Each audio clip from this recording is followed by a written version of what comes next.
Afin d'illustrer mes propos, je vais m'appuyer sur une personnalité bien connue de notre famille, et pour autant mystérieuse, tante Denise. Denise est la descendante d'une lignée de femmes sur 3 générations, les Coquemont, les Thuot et les Déhay. Denise a 2 petites sœurs, Marguerite et Suzanne. Mais saviez-vous que Denise avait aussi une grande sœur ? Elle s'appelait Mélanie et ne survécut que 6 jours, laissant nos arrière-grands-parents, Mélanie et Romain, dans une profonde tristesse face à ce deuil inacceptable. Profondément marqués et angoissés, ils baptisèrent Denise, signifiant en grec « enfant de Dieu », le jour même de sa naissance, afin de sauver son âme et lui garantir la vie éternelle auprès du Seigneur si le malheur venait à se répéter. Car dans la lignée maternelle de Mélanie Thuot, plane au sein du clan le fantôme de sa sœur Benjamine, Pauline, décédée à 1 mois et demi, ainsi que la terrible tragédie des sœurs Coquemont, Anne et Angélique, décédées à 18 mois et 1 mois, en seulement 48 heures, laissant Reine et François Coquemont désenfantés de leurs 2 bébés. Il est bien facile de dire que ces choses-là arrivaient fréquemment, et de nier l'état émotionnel de toute une famille. Le terrible drame de la perte d'un enfant est un deuil impossible, un séisme psychologique tant l'acceptation de la réalité est insupportable. Un parent qui ne peut pas vivre sa perte expulsera sa dépression sur un enfant prédestiné, comme portefaix, se débarrassant inconsciemment de sa blessure.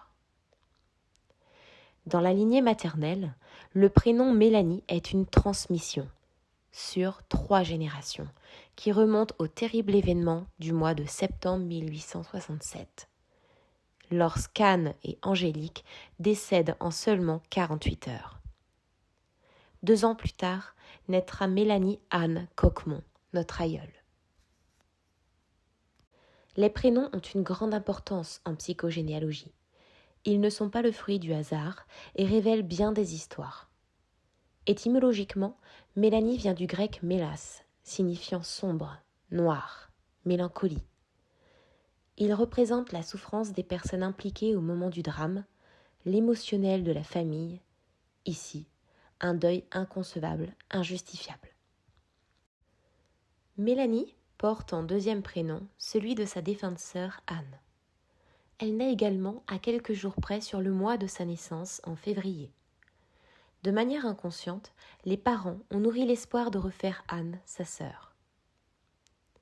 Mélanie Anne Coquemont est donc une enfant de remplacement conçue quelque temps après la mort soudaine et inattendue de ses sœurs Anne et Angélique. Réel traumatisme dans la psyché de notre arbre généalogique, ce fardeau sera transmis à sa fille aînée Mélanie, qui le transmettra à sa fille aînée, Mélanie Romaine Déhay. Cette dernière n'y survivra que 6 jours. Alors, comme un agneau sacrificiel, Denise héritera du fardeau psychologique, s'appelant Denise Alexandrine Mélanie Romaine. Nous ne sommes pour la plupart pas conscients des mécanismes de notre psyché et des drames incrustés dans les racines de notre arbre généalogique.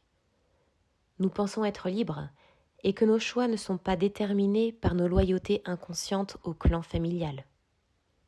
Tant que nous n'avons pas fait ce travail transgénérationnel, nous pouvons perpétuer des schémas répétitifs, des malédictions, des maladies qui trouvent leur origine dans des mémoires familiales invisibles.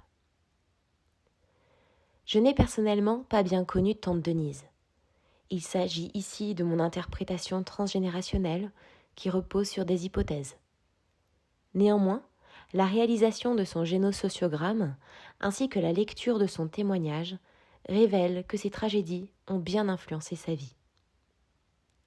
Ces non-dits sont comme une patate chaude que les ascendants transmettent à leurs descendants. Un deuil peut être bloqué à n'importe quelle étape. L'étape du déni, d'ailleurs, en langage des oiseaux, nous pouvons y lire Denise. Marchandage, colère, tristesse, compréhension, acceptation, pardon, lâcher prise, réinvestissement. Dans ce cas, il peut être à l'origine de maladies ou d'un trouble du comportement. Un enfant de remplacement n'est pas pris pour lui-même. Il vient masquer le vide de parents endeuillés. Il porte bien souvent les attributs du mort, le prénom ou quelques caractéristiques. Ce tabou qui entoure la mort fait que la vie psychique se rétrécit et les émotions sont refoulées. Denise est née sur le mois de conception de sa sœur Mélanie. C'est une façon de la ressusciter symboliquement, un espoir inconscient de la refaire de A à Z. Tante Denise choisira un autre chemin que celui de la maternité. Elle répondra à l'appel de Dieu, elle, enfant de Dieu, le jour de la fête de la Sainte Enfance, une procession qui célèbre les enfants en bas âge. Elle se place alors en opposition au schéma de sa lignée. Lumière intérieure, vision ou hallucination, Denise cherche à éviter un destin maternel tourmenté. Elle se place ainsi en opposition à sa lignée maternelle endeuillée. Le prénom Mélanie et l'histoire qu'il véhicule deviennent un secret oublié. Tante Denise deviendra même sœur Suzanne Marguerite de la Croix, jusqu'à ce que la maladie d'Alzheimer enterre définitivement les fantômes de sa lignée. Le décès de la petite Pauline Thuot, troisième et dernière fille de Mélanie Coquemont, ravive la douleur de toute une génération. Pour Mélanie Coquemont, c'est une peine immense. Elle, qui a porté depuis sa naissance le fardeau de la mort de ses sœurs Anne et Angélique. Angoissée à l'idée d'une répétition abominable, elle ne fera pas d'autre enfant. Le prénom Pauline sera transmis à notre grand-mère Marguerite Pauline Déhay, sœur de Denise. Vous trouverez le génosociogramme simplifié de la lignée maternelle des Coquemont, Thuot et Déhay. Il s'agit ici d'interpréter les événements en lien avec les dates, les prénoms, le contexte historique et ce que nous savons. Je dispose de peu d'informations, néanmoins cela suffit pour réaliser un travail thérapeutique transgénérationnel, aussi appelé psychogénéalogie. Ce qu'il faut retenir, c'est que nous avons toutes et tous des drames familiaux à l'origine de nos comportements. Il serait tout à fait normal que notre aïeule, reine Coquemont, ait souffert d'une grave dépression ou d'une autre maladie à la suite de ce trauma, provoquant ainsi sur les générations futures des comportements inexpliqués liés à cette tragédie. La science parle aujourd'hui d'épigénétique, lorsque nos gènes se modifient à la suite d'émotions intenses engrammées dans notre psyché. Dans ce cas précis, les femmes de notre arbre pourraient être plus sensibles à une dépression postpartum, aux angoisses liées à la mort du nourrisson, aux maladies infantiles, à l'hypervigilance, une angoisse ou tristesse profonde venue d'ailleurs.